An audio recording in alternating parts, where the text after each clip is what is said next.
Hey Dane, how are you tonight, man? Good. How are you? I'm chomping at the bit, man. It's a big day for the Dane and Josh show. Yeah.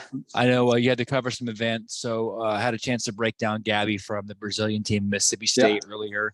Also had a chance to work with Miles Stone. His real name is Mhm. Miles Stone. It's such a cool name, man. Oh And yeah. he was a passionate drummer. Talked about living the dream, living the rock star dream. And Yeah. then to top it off for the night, Dane, this is one you and I have been itching for a long Yeah. time. Definitely. You're a soccer nut. A lot of our fans are around the Yeah. world. Soccer's universal. Everybody loves it, you know. So, Yeah. um, we've been talking about this gentleman for a very long time. Goalkeeper coach for the New York City Red Bulls, Dane, on the show tonight. Yeah. So, it's our absolute joy to get right into it and bring on our friend Jyri from the New York City Red Bulls. How you doing, Jyri? I'm doing well, guys. Thank you so much for having me. Yeah. Yeah. Thank you for joining us. It's great to have you. Yeah, man, you're a true legendary. Obviously, from your career, Dane and I followed you from the very beginning. A very sought out human being these days, man. So your record speaks for itself. Yeah. Dane and I have some questions for you that the audience has cultivated over the years. So we're gonna run some things past you and have a good time. Okay. So. Yeah.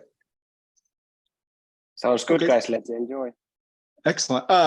Our first question is, we kind of followed you along in your native Finland. When did you start picking up and playing this game, the game of soccer, in your life? Yeah, I started in the middle of snow in the age of 7 when I met my best friend, who is still my best friend. And his father was coaching the team in the local small team, and that became my club. And ever since it's been my color, the red. Okay. Nice. Okay. So since the age of 7. Wow, Dane. Wow. And you've played professionally in your native country there? Is that correct? Yeah. I must say that actually I was one of the oldest who started soccer. So most of my teammates already played multiple years when I started in '87. Yeah, I played in lowest professional level in Finland. I would say like most parts semi-professional. And I went to the smallest cities to make football. Played but coach at the same time from the age of 14.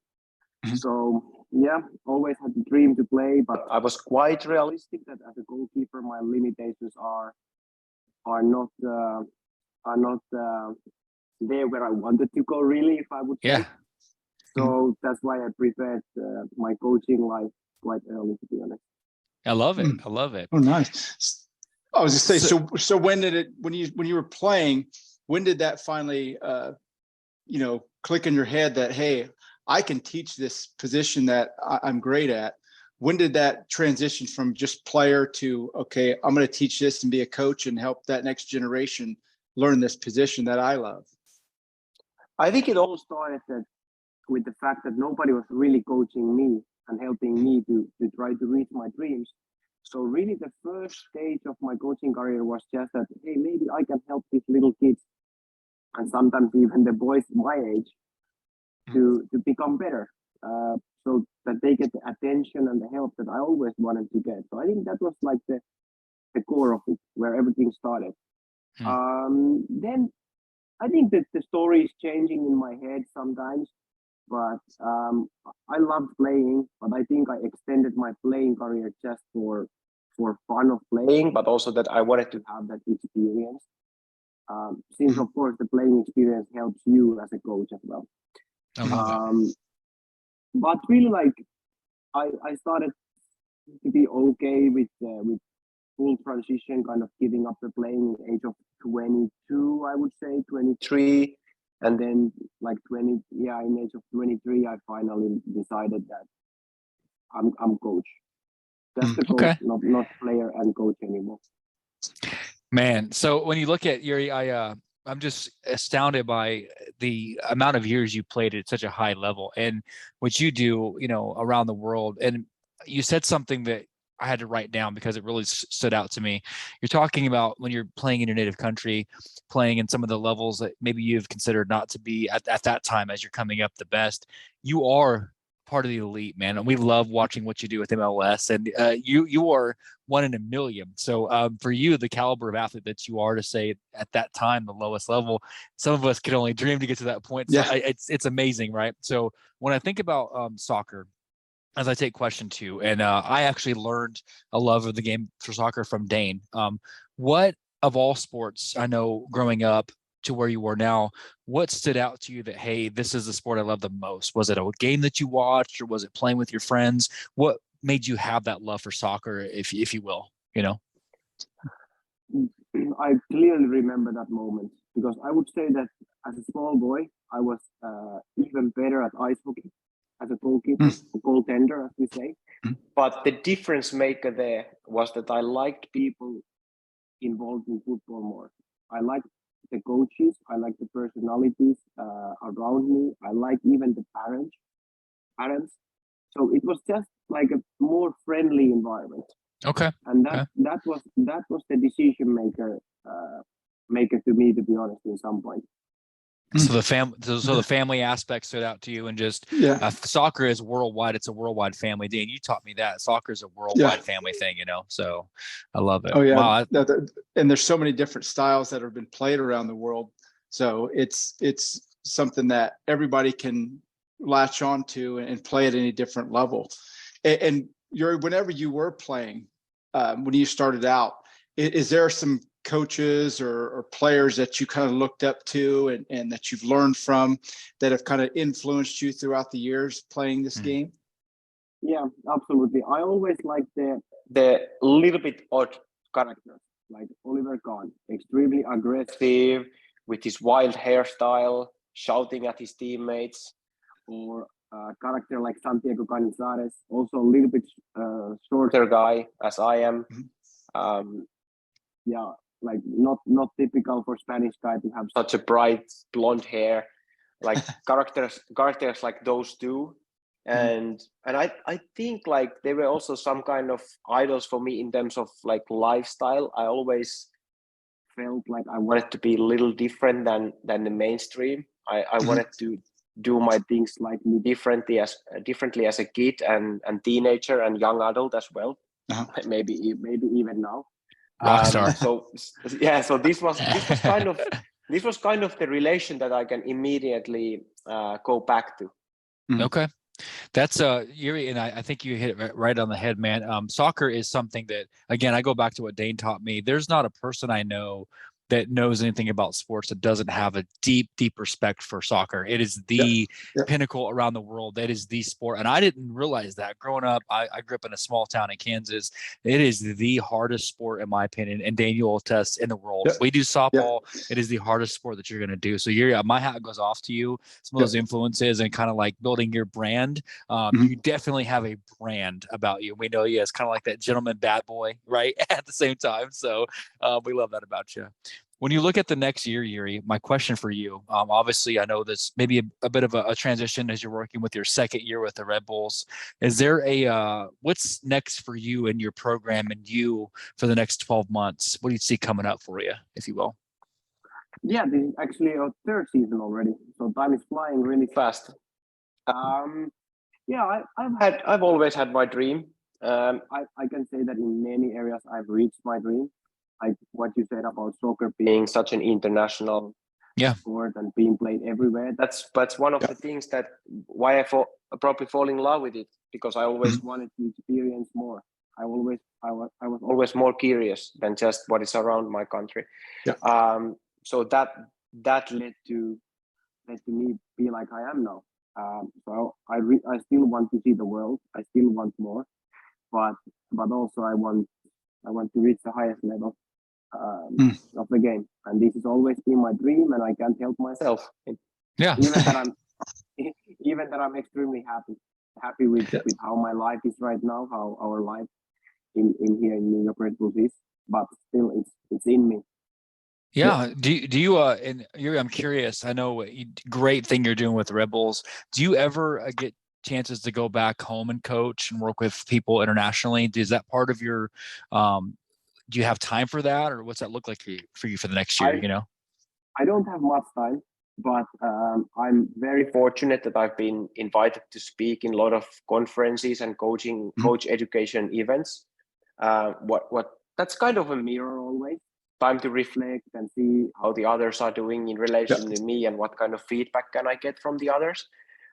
Besides of that, I'm trying to help Finnish FA whenever I can in building the coaching education. So helping others and doing the coach education is something that is really close to my heart. Maybe, going back to those days when nobody was really helping me and I was thinking maybe I can be somebody doing that. But I don't really get coaching opportunities so that I could like be in the field with any other goalkeepers than the guys that I'm working with. Okay. Understood. Well, there's a segment, Jyri, we do this every episode, Dane and I. So we're going to take a moment and totally go off script, Jyri. We have some questions I told you about. This is called rapid fire, Jyri. We don't tell you what these are. These are rapid fire, meant to be kind of funny, just to showcase your personality a little bit. You have to pick it. You can't think. You have to just pick one or the other. Dane and I bet. So Dane, do you have your picks? Are you ready, Dane? Yeah. You ready? Yeah. Let's do it. So Jyri, we're going to ask you some questions and you have to just answer one or the other. It's called rapid fire. You got to give us one or the other. Okay. Okay. So being the namesake of the team, you got to pick one of the two. Okay. So you're tired. You had an all night, maybe practice session. You're staying up late in the morning. Are you reaching for an espresso or a Red Bull? Okay. Dane. Right. Oh, dang. So did you get that one right, Dane? Yeah, I got that one. Okay. Next question, Jyri. I always need to stay true to my culture. So okay, I love it. The real good quality. I love it. So next question, great music, world-renowned music. Are you going with, you're sitting around having a night off, relaxing? Are we going with Adele or Amy Winehouse? Adele. I am 1 for 1. So Dane, how about you, Dane? How you doing? No, I'm 1 for 2 here. Yeah. Okay. One for 2. Okay. I'm 1 and 1. So we're split. So next question, Jyri. So taking a moment and you're given the opportunity to, say this carefully. You're given the opportunity to obviously make an appearance as a player or as a coach in the World Cup. What would you choose? As a coach. Okay. That's Dane. What'd you have on that, man? Like I had player. That's it. But I can see being a coach. It's a lot more satisfying that you can control the game a little bit better and more and see it from I can definitely see it as a coach. It'd be great either way. So next question, Jyri. So you lose a bet. Okay. Imagine that you lost a bet and the bet is you have to get a tattoo. Okay. You have to get a tattoo on your forehead. and the tattoo has to be either Super Mario or The Legend of Zelda. What tattoo is going on your forehead? You have to do one. Super Mario. Okay. Dane, I got that one wrong. I got it wrong. I'm wrong on that one. And the last question, Jyri, you get to pick your dream car. You have 2 different brands. You can take your dream muscle car or dream exotic car. Which car are you going with? Muscle car. Yeah. Yes, I got that one right. Okay, so Dane, I went 3 and 5, Dane. So I had you on the muscle car. I had you on that. So just a whole bad boy thing. How'd you do, Dane? I was 2 for 5 on that. So you owe me lunch, Dane. Lunch was on me. Oh. So Jyri, this last segment we give it to Dane. This is what we call open mic, Jyri, and it's kind of Dane. Go from there. Yeah, on this one, Jyri, we just kind of open up the floor to our guests to kind of ask them about some of the philosophies they've carried or a mantra they've carried through their professional career, through like you with your coaching career. Is there something you've carried through the years with you that has kind of helped you, kind of get through hard times or kind of got you through, times where you've struggled or just carried you through your professional careers that you can kind of pass on to some of the younger listeners? Yeah, I try to go back into some moments when I couldn't see this happening. When I was trying to apply for other jobs in sports because I wasn't sure if it's going to be a full-time job, if this isn't even a full-time profession. So I can go specifically back to certain moments. I can go to a moment when I broke my knee really bad and I had to make decisions what to do next. And in relation to that, when I was 21, I went to Buenos Aires for 6 months just by myself, without cell phone, without anything. Like I made a lot of decisions in my life over there, so I can like remember myself in certain places and always relate back to those thoughts that I was thinking back then, and how I've been like reflecting those moments and decisions throughout the years. So it's a lot of time reflecting, I would say. So Jyri, I think what you're saying is we all take a moment and look at that. It's always a good time to reflect on what you've seen in the past, and no matter whether you've got that job that you want or that, because we feel like sports and the working force sometimes parallel, Jyri. Like, hey, maybe you're afraid to go out for that position on the team. Maybe you're afraid to apply for that job at work. There's a parallel there. Hey, look at what you know, kind of know your worth, reflect on yourself, and go for it. Is kind of what you're saying, Jyri. Would you agree? Or yeah, exactly, 100%. I love it. I love it. Dane, you have some also. So Dane's also, I love that mantra. Dane, you're pretty technical. Dane's a coach, a soccer coach as well, Jyri. So he's got some mind-blowing stuff for it. I'm not to your level, but I do work with some young goalkeepers as well. And, you know, a lot of them have different questions about things. What are the things that you kind of, whenever you take on say you got a new goalkeeper coming in, what is the first thing that you go and talk to him about? Are you more of the technical side, or do you kind of work on the mindset of the game and the mental side of the game with him first? The very first thing is I want To get to know him, I want to get to understand what he thinks of himself. So in that sense, I would say the mental side. Mm-hmm. But what I really look at is the technical side, the presence, The body shape, like the simple things like that. that you can see even before any ball is flying towards the person. Mm-hmm. And what would you say, you know, a goalie would, coming into a situation, what's the most important thing for him to do is look at the shape of the formations? Is it their technical ability, or would you kind of encourage them as well to learn the strength and weaknesses of the four defenders in front of them? That's good. For me, like how my current vision of coaching and the whole soccer is at the moment is very complete. So I find nowadays hard to kind of isolate things or pair things in parts. But I think it's the connection, like how the person is playing the game. Soccer is still a game, and now, as you mentioned, the back five, back four, but it's the whole team in front of him. Like I'm like really more and more leaning towards how the person is seeing the sport of soccer as a game and how he's navigating there in the game. I see. Okay. That's good, Dane. Man, I'm just writing notes here, Dane. You got some more for me? I'm writing notes. Yeah. Well, I was just going to say, you know, like I say, we work with a lot of young keepers, and, you know, at that young age that we have, a lot of them feel a big burden and a weight on their shoulders if, you know, say everybody gets through and a goal goes through on them. You know, they feel a heavy weight on them, like it's their fault. What would you say to a young goalkeeper that is feeling these ways during the game or after it, saying, I lost the game for us because this goal went in on me? What would you say to them to kind of help pick them up, to lift their spirits? That's good. One important thing is that it's not everybody that get the responsibility to be there as a last man of the team. So I think the responsibility is earned, and things might not always go perfect, but you still worth it. Like you're still the same person like before that goal conceded or before the game. Like everybody still respects you, and we wanted you there. Like we agreed that you are there, and it was us together. It was us together. Wow.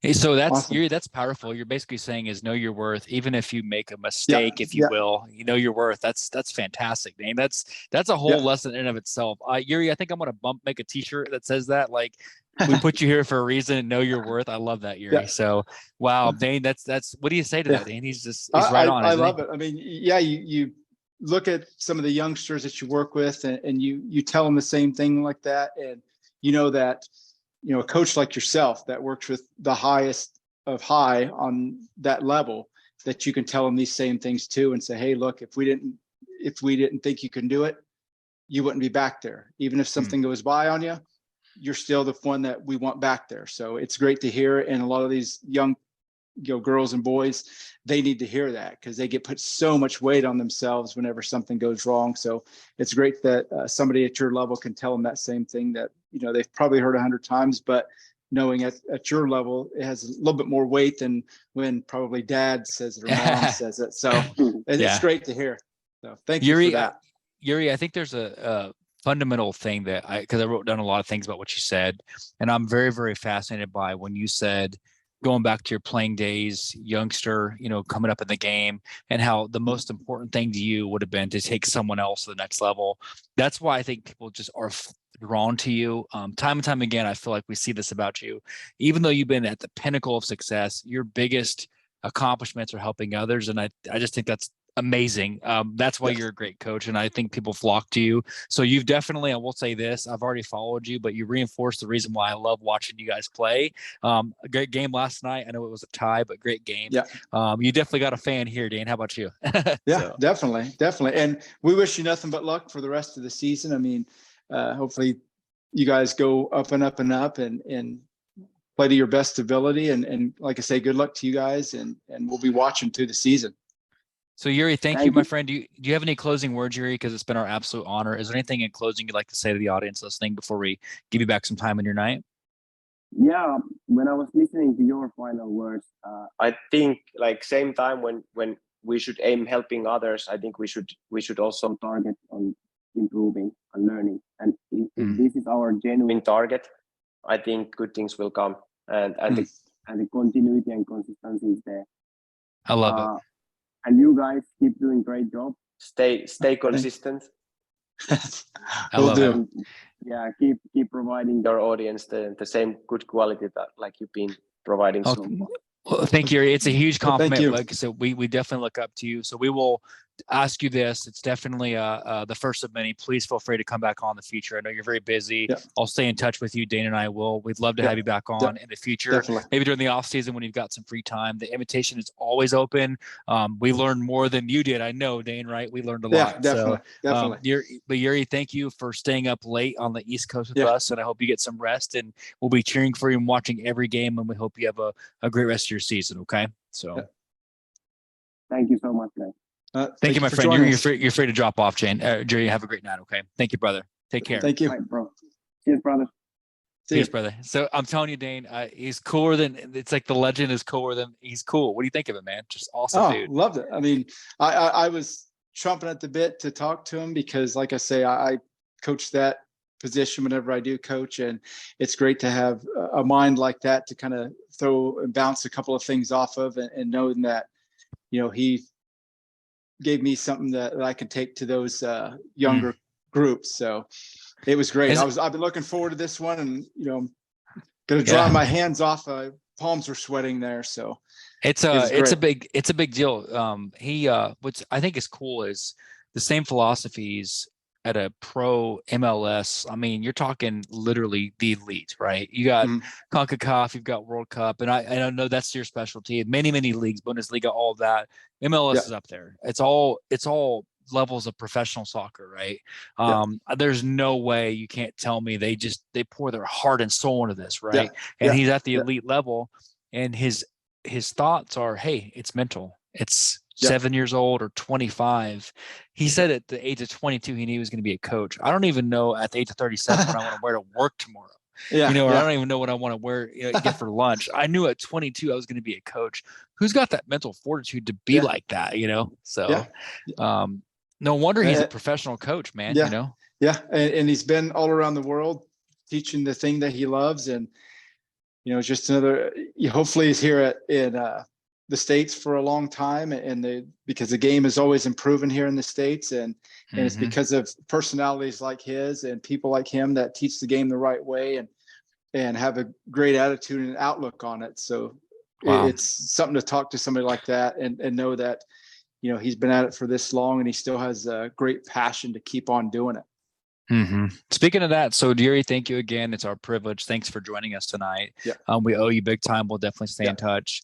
Dane, the week ahead, so the next 7 days, as we try to kind of streamline this video process, right? Yeah. We've got some big news for the next week. So last night, we had the chance of working with Brianna, which was amazing. Yep. Of course, Jyri tonight, we had Miles and Gabby. The next 7 days, Dane, I'm telling you. So next week, we've got a couple of things, okay? So this whole Rockstar thing, right? We're talking about Rockstar softball, Rockstar soccer. So Monday night, you guys know a little gentleman named Walker Hayes. We've got one of his musicians stopping by, Mark from Walker Hayes. Fancy Like, we all know the song. He's singing it at Applebee's and all that. So dropping by to hang out on Monday with us. On Wednesday, we're packed. We have 5 episodes. We are packed. We're catching up with Coach Charlie from the local team, Nitro. Great asset. There's an artist out there named Lainey Wilson. She's got a guitarist who's just top notch. Has a song called Heart Like a Truck. I'm sure you all know it. Many softball episodes to come. Dane, I locked in for next Thursday, is right up your alley. If you saw this or not, everybody, but an announcement was dropped. Speaking of soccer and what Jyri does, Glenn freaking Davis, Dane, next Thursday. So analyst, ESPN legend, works with Dynamo, just the accolades go on and on. That's a week away from working with Glenn Davis, man. So it's going to be great. Yeah. The show continues to be a major, just Cinderella story. We're grateful. So many more episodes to come. We've got about 40 for you guys slated for season 2. Just talk to Coach Josh from Virginia Tech for softball. Lots of musicians. So again, the spectrum is getting larger as we kind of grow our umbrella. So Jyri, thank you again for being such an amazing guest tonight. Please come back on. Many more to come. Tomorrow, one last final bonus episode. We'll have Cambry, the girl boss. She had to reschedule. Should be on tomorrow night. We look forward to that this weekend. But other than that, it's been a heck of a week. And so thank you for all your time. As Dane and I always say, never forget that we love you. And Dane, thank you for listening.